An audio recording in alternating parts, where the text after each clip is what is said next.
Hello and welcome back to the How I Ripped Off Buffy the Vampire Slayer podcast. My name is Chip Thompson and I'm joined as always by MC. That would be me.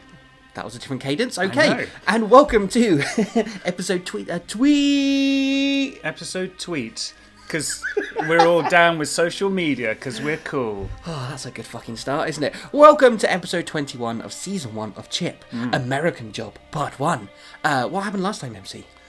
Jay happened. He did happen. Jay came all the way to New York, and the gang, not the gang, the Tomorrow Gason gang, but the Chip gang, as Chip keeps wanting them to be called, but they refuse.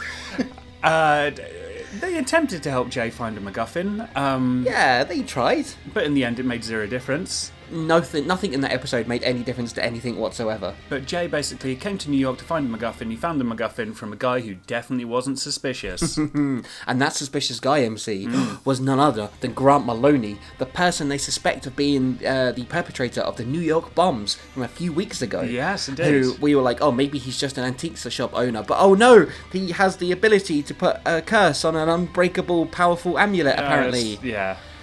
He's so a man. Dumb shit happened. So I wonder if we're going to find out more about him, because he's not very interesting so far. He's not. He's just, spooky, mysterious bad guy. Yeah, antique shop owner, but an evil one, unlike Dom. I think it's one of the businesses he owns. That's true. Evil business person. Do you think the villain of this is going to be capitalism? Had you reached that stage of your teenage years? No, I didn't know what that word meant back then. I just wanted to buy all the things.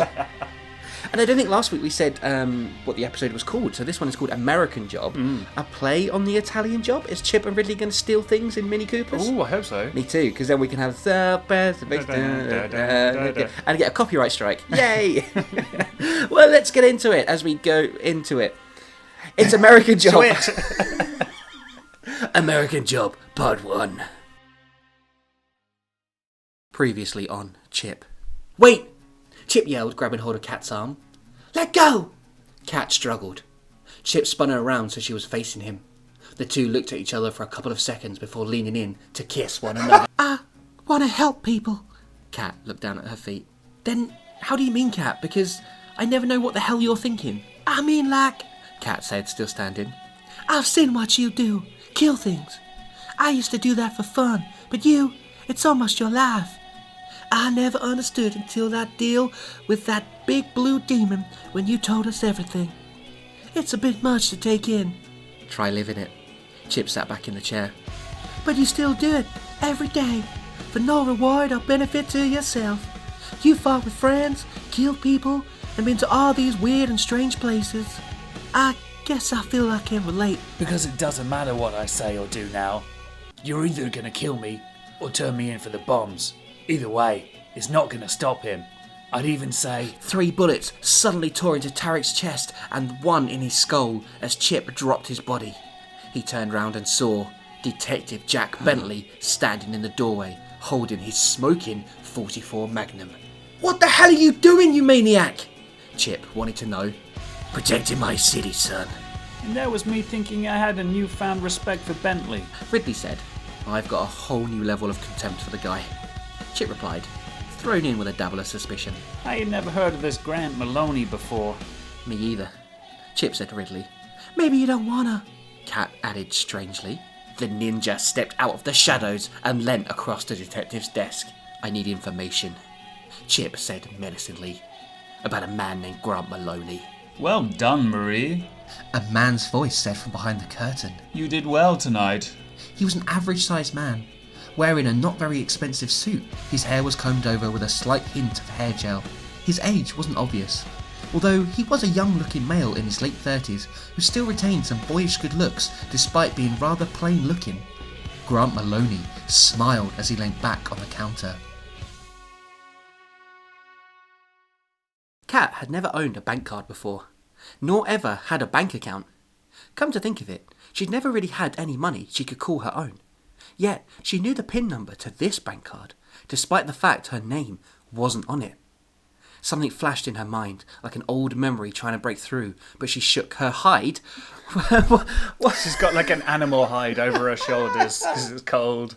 She doesn't own a bank card. She doesn't own a coat either. She has to like hunt and kill the rats of New York and skin them to make clothes.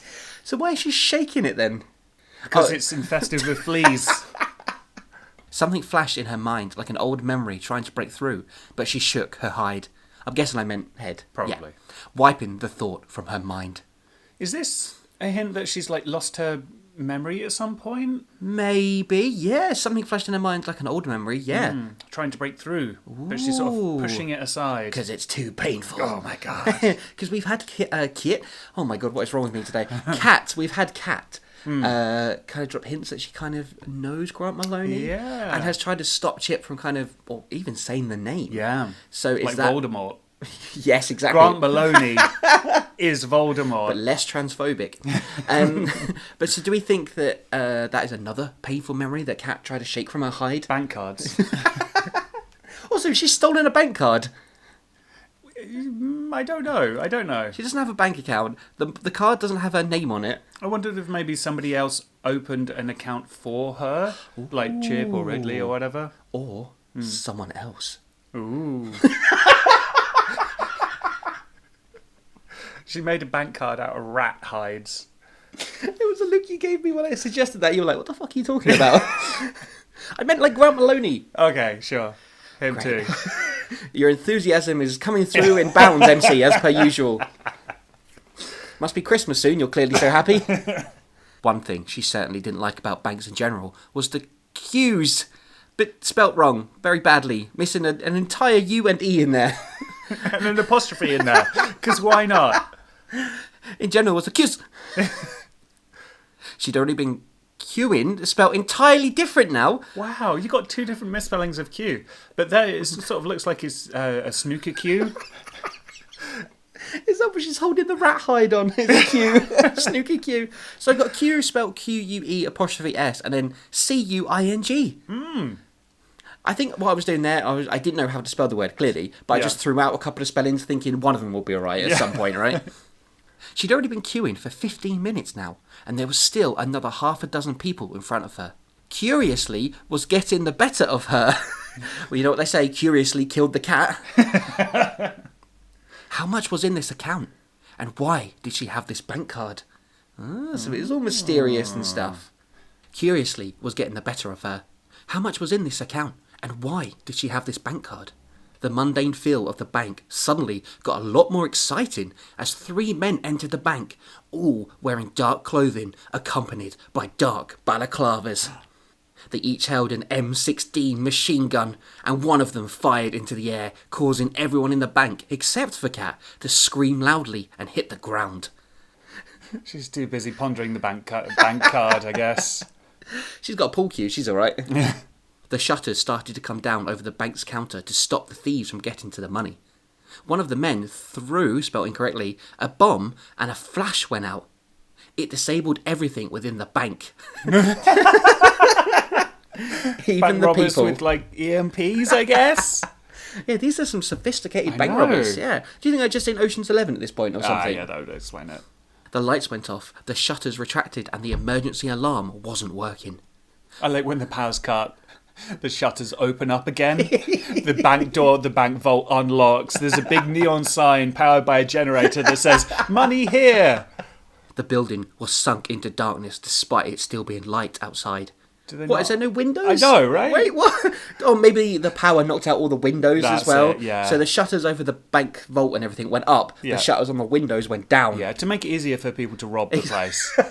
They're like, they got an EMP. They clearly put a lot of effort into it. Let's just give them this one. Yeah, yeah. I mean, if you're a good enough bank robber that you can block out the sun, you deserve to get away with the money. One of the men had a pair of night vision goggles on, and he led the way. Oh, it's Sam Fisher. That's why they haven't done a Tom Clancy Splinter Cell game in a while, is because he's been robbing banks. The men struck people with the butt of their guns who weren't lying completely flat on the ground. They moved with purpose and speed, as if they were on a tight schedule. Gosh, really? I suppose all the lackadaisical bank robbers who like, guys, I know we're meant to be in a hurry, but let's just take the time and enjoy this, you know? We're not going to be robbing another bank for a while. Let's appreciate the moment. The bus arrives in 3 minutes. I gotta hurry up. Kat went down to her knees, her back to the men, waiting for them to approach. As they got close and went to strike her with one of the guns, she spun round and caught the M16, pushing it back into the gut of the man. Quickly rising to her feet, she connected with a kick to the head, knocking the man backward, although he remained upright. Why? This is a very American thing, isn't it? Where they're like, oh my God, they're robbing a bank. I have to stop them and put everyone here in danger. Because they're going to start fucking shooting everywhere. There's a bunch of just innocent people trying to use their bank card that they do know how they got. But I have to fight them. And the thing is, right, the bank's supposedly in complete darkness. Yeah. Only one of the guys has night vision goggles. Yeah. So how can they see the hostages? Maybe it's... Does it say complete darkness? Well, that's kind of what I'm imagining. Maybe there's enough light to sort of see. Okay. All right. Enough to hit a hostage. Yeah. It just says sunk into darkness. So, yeah, all right, okay, we'll give him that. But, yeah, I mean, I'm sure Kat has lots of training with M16s. And because she's taken one out, I guess there's only two more left. So, Well, has she actually taken them out? well, they knocked them backwards, but they're still upright. you see. Well, there we Still go. Upright. Kat turned to see where the other men were, but she felt something solid smack her in the face. The next thing she knew, Kat was on the ground with a warm liquid dripping from her forehead. The men were loading up the money in sacks with great speed. I mean, I'm surprised the bank robbers just didn't shoot her at that point. Yeah, you know? basically. Yeah, she's attacked one of them, taken their gun. Shoot her? Yeah. But then I guess, that's going to make sound. These are very, very They've already savvy. Shot. They've already fired into the ceiling. That is very true. Okay, we'll forget that point then. They're like, you know what? We'll give you a pass this time. I know it's a stressful situation. We understand. We're on edge too. Well, they didn't want to be done for murder as well as bank robbery. That's true. There That's you go. true. Within seconds, they were heading towards the exit of the bank. Kat tried to stand, to fight, and to stop these men from committing this crime. All she got for her troubles was a kick to the gut. The robbers were gone, complete with the bank's money. Oh no. Different times. Well, I think Kat is trying to turn a new leaf, isn't she? She's trying to be a good guy, a hero. She was sure. pretty shocked that Chip had knocked over a bank at some point as well, so... Pushing herself up, Kat stumbled out of the bank as well, while everyone else remained on the ground, too scared to move. Stepping out into the daylight, Kat saw the men enter a van and speed off up the road, making a right turn. She ran across the road into a car park. They weren't going to get away with this. Wouldn't it be ironic if it was like Chip and Ridley and like Mock or someone? Oh, can you imagine Mock teaming up with Chip for a thing? Chip just bullies him into robbing a bank. That would explain why they didn't kill Kat. It's like, well, she's our friend. We probably shouldn't do this. But that's quite an exciting start to an episode, isn't it? Like a fucking bank robbery goes down straight away. I'm pumped already. We might get a car chase and everything. Have we ever had a car chase in this? Huh. Chip must have done the thing where he's like run along rooftops to keep up with a Yeah, car. that's That's definitely something happened. that happened in Angel probably. So it would have happened in Chip. MC drove like 180 miles an hour yeah, down the with his Tokyo eyes highway. closed. Yeah, Drinking heavily. with no arms. We probably only had one hand at that point. So yeah, why not? I've told you why not. It's sick and I'm not doing it. Why is it sick? Because he's a cop. Ridley, I'm not asking you to stab the guy in the back. No, Chip. You're asking me to stalk a member of the law enforcement agency because you've become all paranoid since you stopped a bunch of terrorists from tearing the city apart. Chip asking someone to stalk someone else? Who would have thought? He's outsourcing. He's Oh, no. delegating. He's got a stalking enterprise. It's a pyramid scheme. It's a start-up. It's like Facebook for stalking.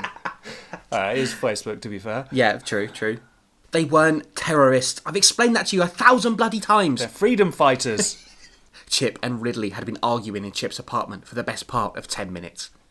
The ninja had asked his New York friend to follow Detective Jack Bentley for a while, see what he gets up to in a day, who he talks to, and where he goes, hoping it would lead him closer to discovering just who Grant Maloney was. You follow Detective Jack Bentley, it's just going to be Bad Lieutenant. Oh, no. Yeah. Oh, no. Yeah. Oh, that's upsetting. But it wouldn't surprise me. So, Chip still think this is the Grant Maloney from the antique shop? Or is he like, oh, that's just another Grant Maloney? Because then surely he knows where the man works, so they could stake out that place?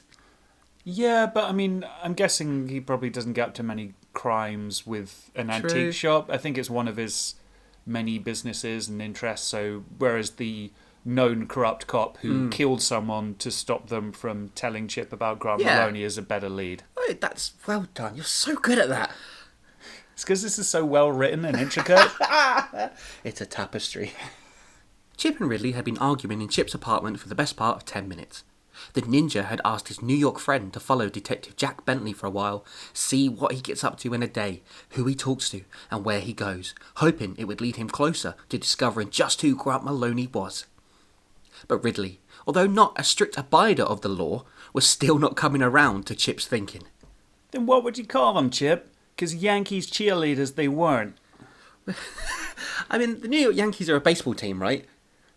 Yeah? Do baseball teams have cheerleaders? I thought it was just like American That's the football. point, yeah. It's America. Everything got cheerleaders. Funerals have cheerleaders out there. Then what would you call them, Chip? Because Yankees cheerleaders they weren't. They were working for a man named Grant Maloney. The guy Tarek was just about to tell me when Bentley appeared at just the right time to shut him from talking. Now, we know our detective friend is bent, but to what extent? What's he involved in? A knock on the door of Chip's apartment interrupted the heated debate. Chip opened the door to reveal his landlord's lover, Jason, standing there. Oh yeah, we've had mentions of Jason before. Vaguely. Yeah. Wasn't he like the heavy sent round to collect the rent or Yeah, something? yeah. Wasn't he wearing like a Care Bears t-shirt? I can't remember if he was actually wearing a Care Bears t-shirt or if that was a joke we made. I can't remember. He wasn't wearing his usual Care Bears t-shirt today. There we go. There we go. Question answered. He wasn't wearing his usual Care Bears t-shirt today. Rather, a bright blue fluffy woolen jumper.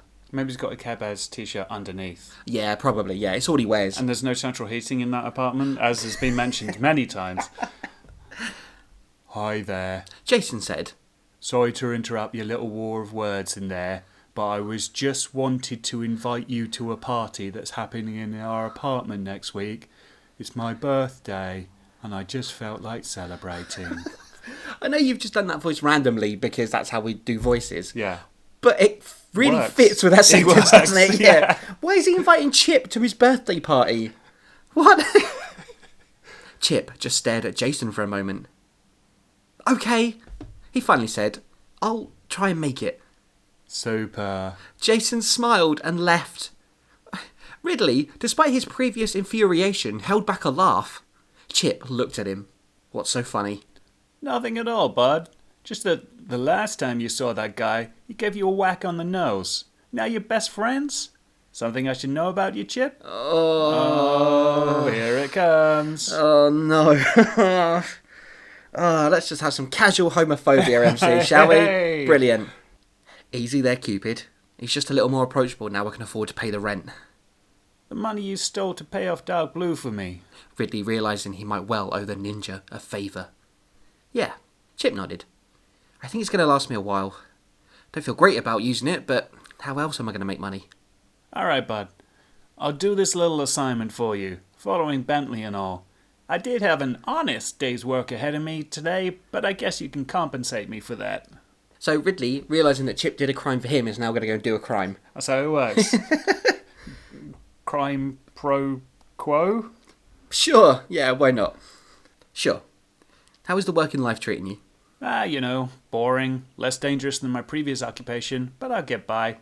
Besides, it's not like I've completely given up the conning business. Oh wait, what?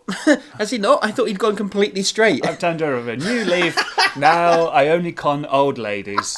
On Wednesdays. I feel like Ridley's like working in one of those like fake call centres. It's like, oh, you've got a problem with your computer. I'm just calling about the accident you're in, that you're not at fault.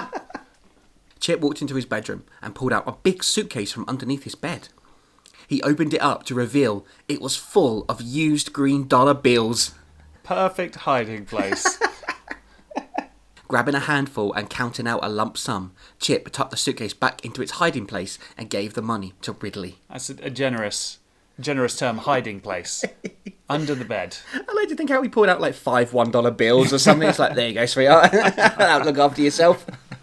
And of course, if any cops turn up to look for the money, the last place they'll look is under the bed. Exactly. With the big suitcase that says money in here written on it. There's a big bag with swag written on the side and a big dollar bill. I'll be off then. The New York native said. See what I can wrestle up on Bentley. But Chip, as a friend, if I don't discover anything today, then you're gonna need to let it go. This whole Maloney thing is just distracting you from what you should be doing. Getting out there and stopping the bad guys. Why don't they believe Chip? I don't know. It's so weird. It's so fucking weird. It's not like... Imagine if it had been like some like popular figure who was like a Bruce Wayne, like really generous benefactor to lots of things, gave to lots of charities and stuff like that. And I'm like, no, he's actually like a good guy. Come on. But like... Chip is like, I've heard the name Grant Maloney. Bentley, stop this guy. And they're like, nah, Chip, come on. What are you on about? Come on. I don't understand why they don't believe him. With Kat, it kind of makes sense because, well, possibly makes sense because she's got the whole, like, weird past with Grant Maloney. And it's like, it doesn't even seem like she thinks that he's innocent. She just doesn't want to even think about him. Yeah. Whereas Ridley, like you said, doesn't make any sense. The only thing I can think of is... I think we made a joke about this before, but Ridley is Grant Maloney. And he's just trying to throw him off the trail. But again, we won't get a good twist like that. Yeah.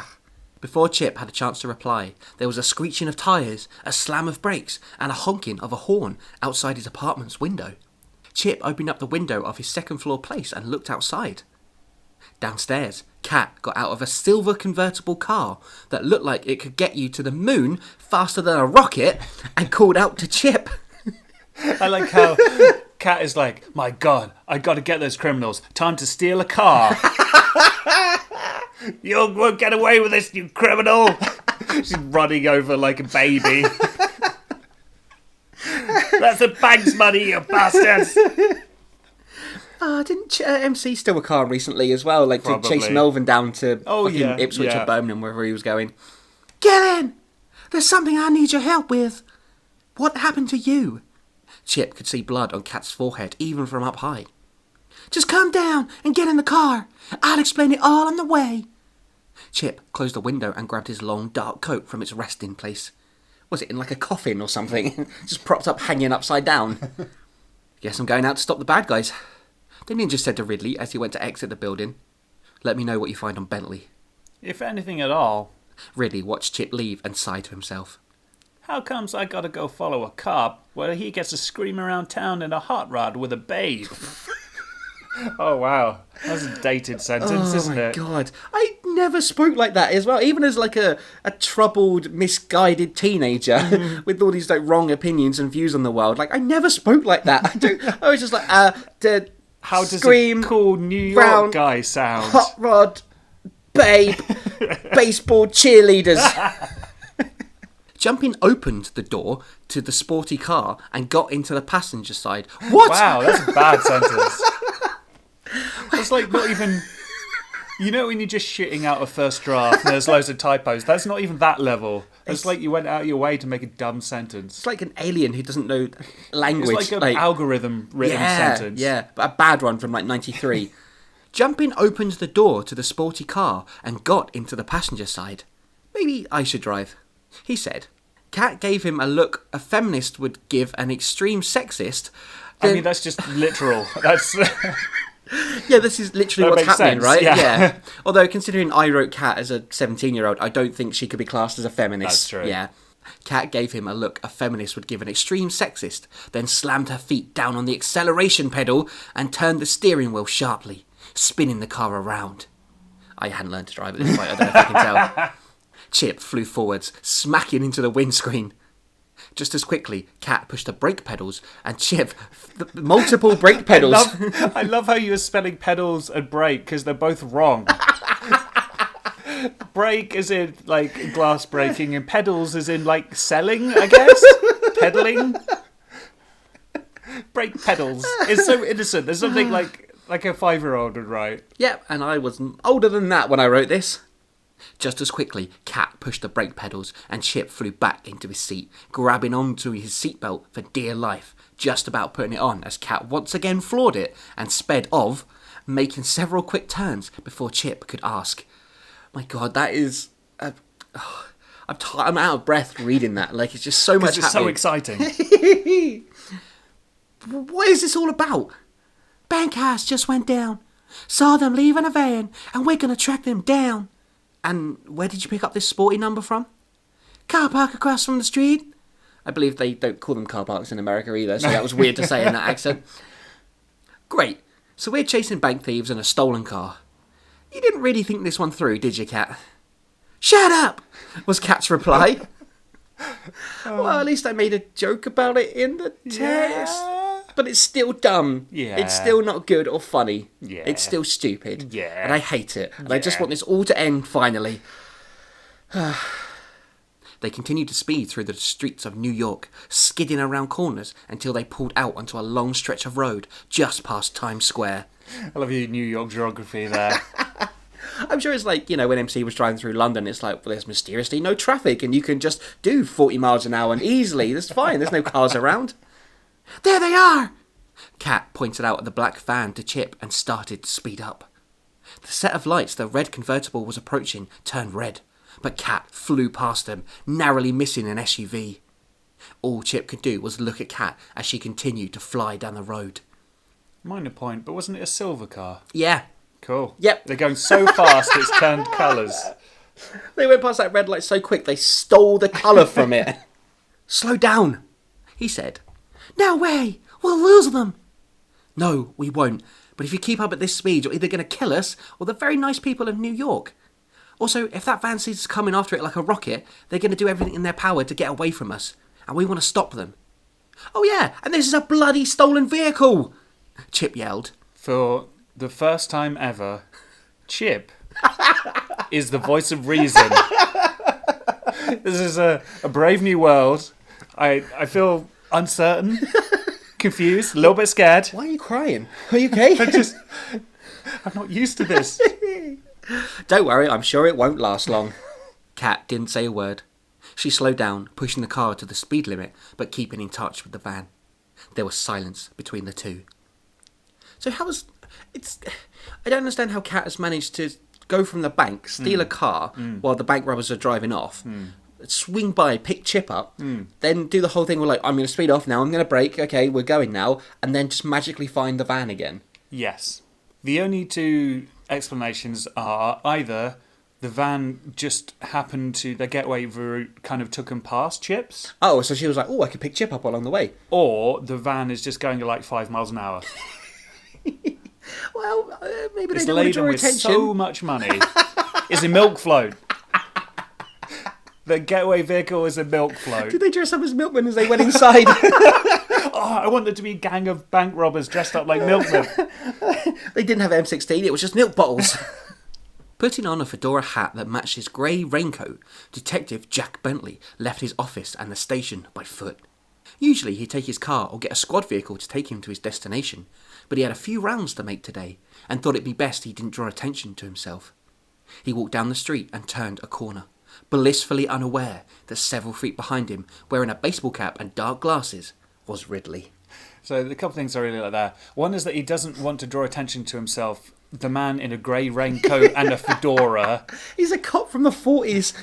Also, the way that you said Ridley is several feet behind him, not like meters or 10 feet, 12 feet, 15 feet, the other side of the street. It's like walking basically right behind him. I don't know why Bentley taking his own car makes him more suspicious. Yeah. He'd get there quicker. Yeah. He'd take less time. Yeah. He can crack on with his police work. And I like to think, because Ridley's got the classic baseball cap and dark glasses, that he's also got a newspaper with eyes cut out in it as obviously. well. Yeah. The black van pulled into a side street, then into an alley, before coming into an opening at the back of several buildings, and drove into an open warehouse door, which closed shut behind it. Cautiously, Cat inched the convertible to the end of the alley so she and Chip could see the van disappear into the warehouse. Right, let's go in and take them out. Cat take her seatbelt off and went to leave the car when Chip grabbed her arm. Wait, if they just pulled off a bank job, they're probably going to be armed. Plus, we don't know how many more are in that warehouse. They've got machine guns. Cat shrugged Chip off. Fine, all the more reason to be cautious. Let's do some recon. See just what we're dealing with. Then, once we've got a good attack strategy, you kick their asses. Thanks, boss, Cat replied sarcastically, exiting the car. Chip shook his head, feeling there was something wrong with her today. Oh. She was usually grouchy at the best of times, but there just seemed to be an extra dose of venom today. He got out of the car and moved quickly and quietly across the opening towards Cat. I mean, this is just Cat, right? She's always, like, sort of, stop saying shit to me, you idiot. Yeah, does he mean about how, like, she's seen a bank robbery and then she's taken it upon herself to chase them? She's stolen a car. She's driving like crazy across New York. Now Yeah. she's like, let's just storm into the warehouse with bank robbers who are armed with machine guns. That is very true, actually. There is a real sort of urgency to her sort of behaviour and need to stop these bank robbers, I guess. The large doors to the warehouse suddenly opened. Chip pulled Cat behind a dumpster to avoid being seen, and they watched as 3 brand new Mini Coopers, full stop, okay, a red one, a blue one, and a green one. And they all had Union Jacks on the roof. Each Mini took a different exit to the opening and drove off. Literally doing the Italian job. Yeah, not literally. even trying to... Nope. No. Not even a homage, just like, Yeah. nope, ripping it off. And then Michael Caine appeared. Cat was already running back to the car with Chip just behind her. "They've split the money!" Cat shouted as she entered the car. Dramatically, Chip jumped and rolled over the bonnet and entered the car off the passenger side. Chip was so dramatic in this exciting drama that you're reading. "Which one are you going to follow?" he asked. "The green one." So Cat's favourite colour. Cat started up the engine. "It's my favourite colour." It's almost like you wrote this. Oh, we should really read the next line before we make any little jokes. "The green one." Cat started up the engine. "It's my favourite colour." A huge cloud of smoke went up as she sped off, taking the alley the green Mini had used previously. Sure, okay. Is Chip going to do the thing where he's on the rooftops then? Oh, yeah, must do. Is that what's going to happen? Because unless he takes the van or the milk float? But he's not going to be able to catch them that well, is he? The Bronx in New York had been made famous and iconic in many movies before, with a variety of gangster films being set in its limits. And I'm sure I saw a few of those, so I felt like I could write about the Bronx. It wasn't a place where you often saw a cop walking down the street like he owned it, but that was Detective Bentley for you. Really knew some people around this area, and he knew of many others. What? Ridney knows lots of people. Ridley knew of many people in this area, and he knew of many others. He knew many other people in different areas all around the state. It's like a children's book.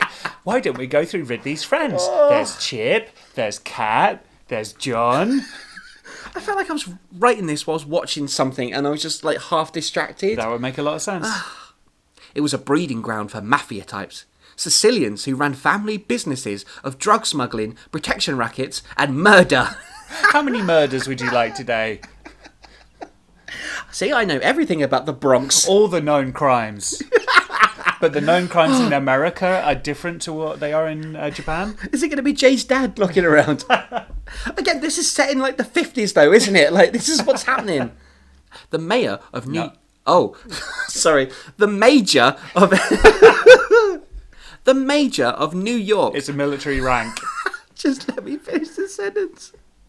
The major of New York had done a good job of clearing New York up, chasing the gangsters away.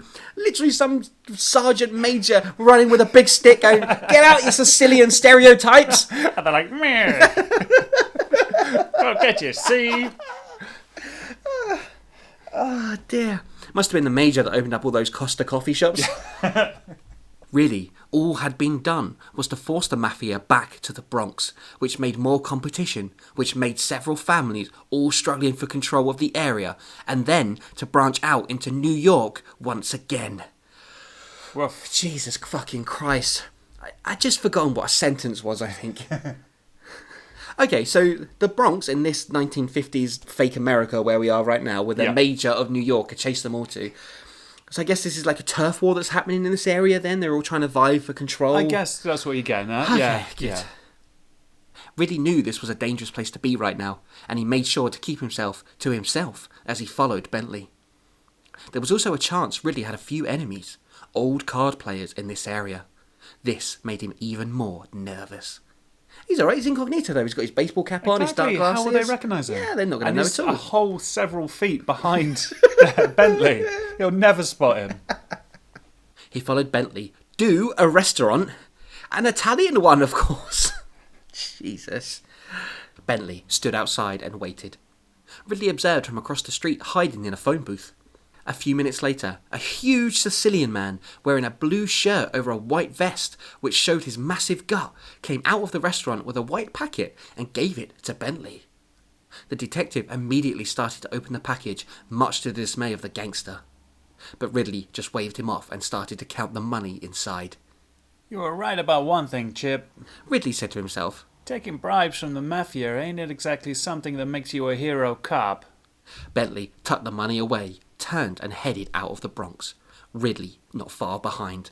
Didn't Ridley know that Bentley already took bribes Yep. and was a massively corrupt cop? Yeah. It's like you wanted... He bribed Bentley before. He did. Yeah. He knows this. But it's different when I do it.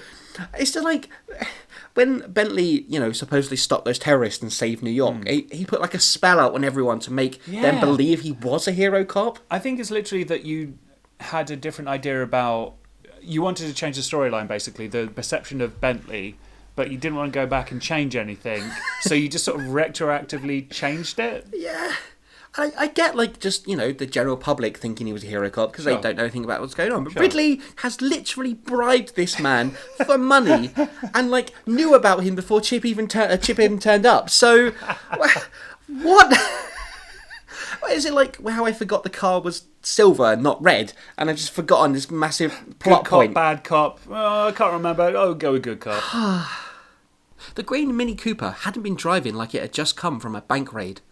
Although the driver zipped in and around the traffic, making steady progress, he was calm and assured, unaware that a few car lengths behind, Cat and Chip continued to follow. Okay, so Chip has gone with Cat. I thought they were going to go after different cars. Well, like Chip going across the rooftops in classic. Yeah, or maybe he took the van and tried to follow another one, because they've all split up, so yeah. They just crossed the city line and were heading towards a different state. Not going to name that state, obviously, because I didn't know. Texas. Hawaii. They just crossed the city line and were heading towards a different state. Slowly but surely, New York City got smaller and smaller. I mean, the city didn't literally shrink. They mean in the mirror behind them. Just for fuck's sake. Oh!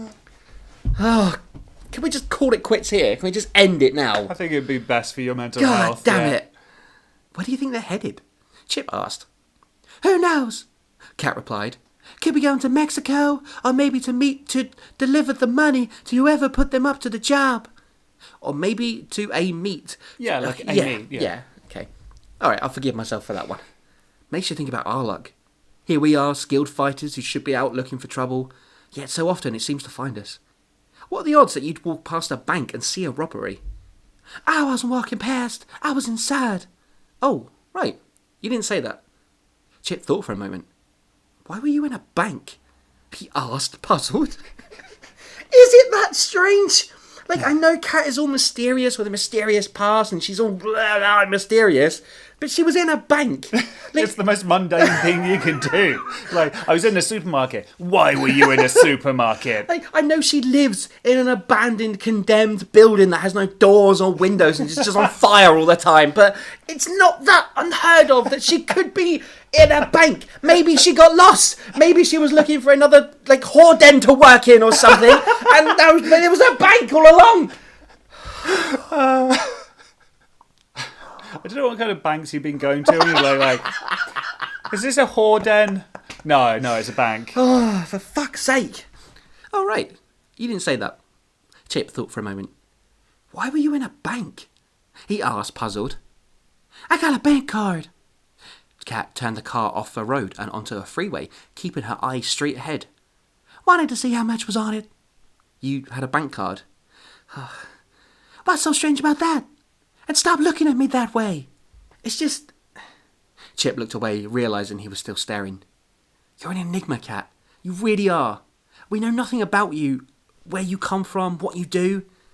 Maybe I just don't feel like sharing and opening up like some people. I ain't the sort to bore folk with my life story. There was more than a little anger in Cat's voice. I mean, Cat's life story is definitely going to be really boring. Well, I mean, when I was abandoned as a baby, I came from the planet Krypton, then I was raised by wolves. I went back in time, killed Hitler, went back in time again, killed the clone of Hitler, went to the moon. You know, just boring life stuff. I like the fact she described Chip's life as boring as well. Like, entire family killed by zombies or vampires, and then like became a supernatural crime-fighting ninja. Tried to end the world, turned evil. Fine, we won't mention it again. But let's get one thing clear. I don't trust people who don't like to talk. Makes my calm unsettled. I hate it when my calm gets unsettled. For fuck's sake. Like, alright, but throughout this entire podcast, right, I can handle the few, scattered weird things that happen. And obviously it's all bollocks, we know that. But there's so many in this episode of, like, weird sentences and weirdly structured conversation bits and confusing plot lines. You said a minute ago that it was like you were watching something while writing this. Yeah. I think that's probably it. I think you've also said before that you kind of feels like you just wanted to get it done. That's how I feel now. Yeah. I think you just put on like fucking Futurama or whatever Scrubs, whatever you're watching at the time, and just sort of shat one out, basically. Just bash some keys and hope they made words. Yeah. Also, the irony of Chip saying he doesn't trust anyone who doesn't open up. Come on. I guess he has opened up to the gang, like he's told them his life story, and that was a while ago actually. Yeah, all the stuff about him turning evil, where Cat hasn't said anything. Yeah, true. I mean, he really wouldn't trust MC at the moment then, would he? But I mean, that's the other show. It was the truth. In Chip's world, anyone who didn't like to talk about their past meant that they had something to hide. Either that, or they just couldn't plain remember what had happened to them in years gone by. But Cat was so adamant she didn't want to share that Chip assumed it was something best left in the pits of her memory. He noticed she had started to drive a lot faster, getting closer to the Mini Cooper and swerving in and out of traffic dangerously. He tried to defuse the situation. I sent Ridley out today to follow Detective Bentley. Is that diffusing the situation? Is that really calming? If it was calming, it'd be like, oh yeah, I just went to see the new film the other day. It was really good. Or, oh, I'm not sure what to have for dinner, still having the same old things. What bizarre world is it where you're like, it's nice neutral conversation, like first date conversation, nothing you don't want to do, bring up politics or religion. So you're like, I sent my mutual friend to follow a corrupt cop who we think is working with a guy who was behind a terrorist attack. Connected to the guy who you don't want to talk about. Yeah. I need to lie down. Why? Cat seemed a little calmer, and her speed let off so quickly that it was extremely noticeable. If anything, this worried Chip further. Cat's moods were very much like a tightrope. Just the smallest push could knock her over the edge. Wanted to see what he does in a day. Guy's got so many of his fingers in so many pies, he's bound to get burnt sooner or later. Plus, if you mention that dang baloney one more time, I will throw you out of this car at the highest speed I can do. This time, there was no emotion in Cat's voice. He was going to fucking bring him up. I'd literally, after he's like, well, better go to a safer topic. Let's mention the name of the guy that fucking sets her off every time. Well, let's switch it to a calmer topic. Hey, do you remember that time you got drugged? Chip decided to just let the situation be. He didn't want to make things even more dangerous on this assignment. Any loss in focus could prove fatal, and they didn't even know who they were dealing with yet. Petty crooks? And something larger. Fine, Chip said. And that's where we're going to leave part 1 of American Job. Well, what did we think of that episode, MC? It was really I'm dumb. dying. I don't want to do this anymore. I hated it. How about you? How did you get? I mean, I really didn't enjoy that in the slightest. It was dumb. It was so fucking dumb, but not in the usual Tamara Gayson way. It wasn't fun. It was dumb. just sloppy dumb. It was just bad. Yeah, it's like obviously we've got kind of our scale is the demon that couldn't be destroyed with weapons. Yeah. And then there's the nightclub scene at the bottom of that. Yeah. I guess this is somewhere towards the bottom end. I don't know if it's even in that kind of that spectrum. I feel like there are more axes and there's more 3D or 4D or just whatever, however many dimensions a turd has. Yeah, this is just a skid mark. What I liken it to is we're big fans of Jason Statham and his films, right? Yeah. And you get those sort of big, dumb Statham movies that are really fun, and he has terrible one-liners, and it's really bad, but it's really entertaining. But then you get the Statham movies that are just boring and dull, Yeah. and they're just bad. Yeah. And there's no enjoyment to them Yes. whatsoever, you know? So I guess it's kind of like that. That's a very good comparison. Yeah. Thank you. It's calmed me thinking of that analogy, so it's helped a great deal. In terms of the plot and the series, I guess, like, it was kind of interesting opening up with the big bank robbery. Yeah. But then obviously part one, all set up, we know this. Yeah. It's just Cat and Chip in a car doing things, and Chip upsetting Cat and being weird. For a change, yeah. And Ridley being in this weird version of the Bronx from the 50s. Yeah. So, I guess the redeeming thing, if there is one, might be that we get an insight into Cat. yeah. And why she's sort of going so hard on this bank robbery and what it sort of means on a deeper level, if I can use that phrase for this. You can't. Yeah. Take it back. I wonder if, because obviously one of the end lines is petty crooks and something larger, Yeah. but not a question mark, a full stop. Yeah. So I wonder if that's an accidental slip of like, hopefully the robbery is something bigger in the series and not just, Villain of the week. yeah, like the vampire was in Tomorrow Gayson Yeah. recently. It was just, it turned up, it was there for no reason other than for Gav to kill it later. The only thing I can think of is that it is a way of advancing Cat's character, motivations, background, whatever. I'm hoping that the reason she was into the bank was because she'd been set up for this bank robbery to happen while she was there, and it's all connected to her. I don't know, even if she was like a silent a sleeper cell, what they called, like a sleeper agent, you know? Yeah. For Grant Maloney or something like that, and this is a way of triggering her or something like that. Like the robbery has more meaning than just being a sort of event of the some week. bad guys, Yeah. yeah. And maybe Bentley would recognise Ridley knocking around. That could be and something vaguely there. interesting, maybe. Yeah, or maybe Ridley finally fucking sees him with Grant Maloney. He's like, hang on a sec, I thought he was a hero cop. They're both like stabbing somebody to death. A nun. There's a nun and they're just stabbing her. And Ridley's like, what could this mean? Looking through his newspaper with the two holes, and the Major of New York comes along with his stick, and he's like, "No, Mafia, stop stabbing nuns." Back to the Bronx with you. Well, if you're still here for whatever reason, and you've got some theories about what's going to happen next week, do you know there's numerous ways in which you can get in touch?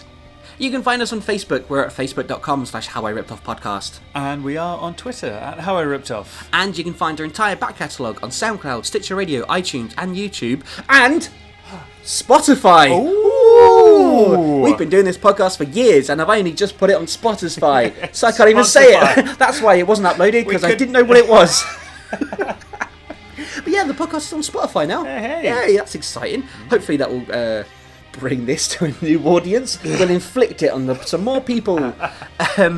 Yeah, do your next bit. And if you want to leave us a review of this bank robbery of an episode, please do so. I don't know if you can leave reviews on Spotify. I assume Can so. you leave a star rating? Leave a star rating on Spotify. Be the first person, if you can, to leave a star rating and or review Yeah, on if Spotify. you do that, if that's doable. you win a prize. Yeah, the prize is... You never have to listen to this again.